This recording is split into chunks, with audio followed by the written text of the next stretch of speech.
to another overview video, this time on MEDUSA.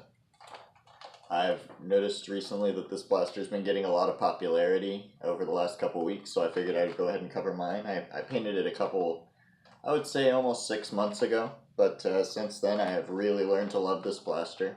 You may not recognize it right off the bat because it's actually not a Nerf blaster. It is an X-Shot brand blaster, the Turbo Advance. I'm a really big fan of this blaster. I use it as my main primary Springer blaster all the time in most battles and wars that I go to.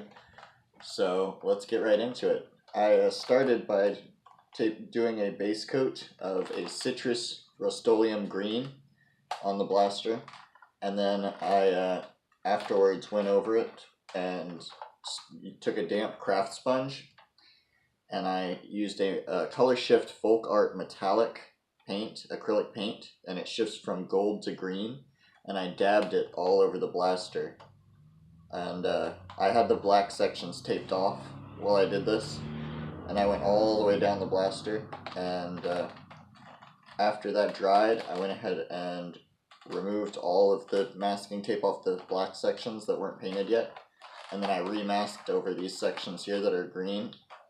Then I went over the blaster with a Rust-Oleum oiled bronze, which is my go-to color for blacks. It's my go-to color for black metallic colors. I think it looks best when you're trying to emulate kind of a gunmetalish kind of a color in your in a black category, but not seem too ultra realistic. It just gives off a little bit of a shine to it. The weathering came out really cool. If you want to take a look at it close to the camera there, I think it came out looking really nice. So after that, I went ahead and unmasked all of the tape I had on the green, and then I went over everything with a detail pen, a paint pen, a black colored paint pen, and I did all of these little details up here along the top.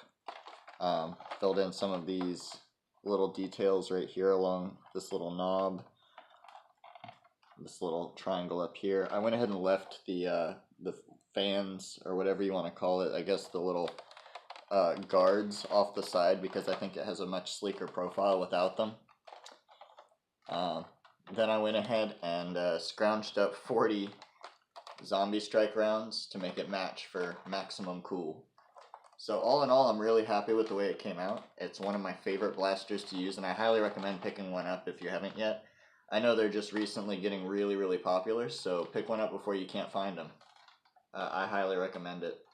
It is really great blaster for painting because it has an amazing amount of details. I didn't even utilize all of the details that are on this blaster, such as these little vents here, this whole nameplate here. You could put some sort of detailing or a name right here.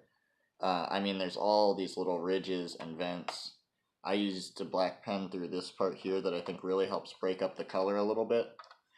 So you have a lot of different ways you can go with this. I've already seen some really creative paint jobs out there, so if you have any cool paint jobs, feel free to post a picture of them, and I would love to see them.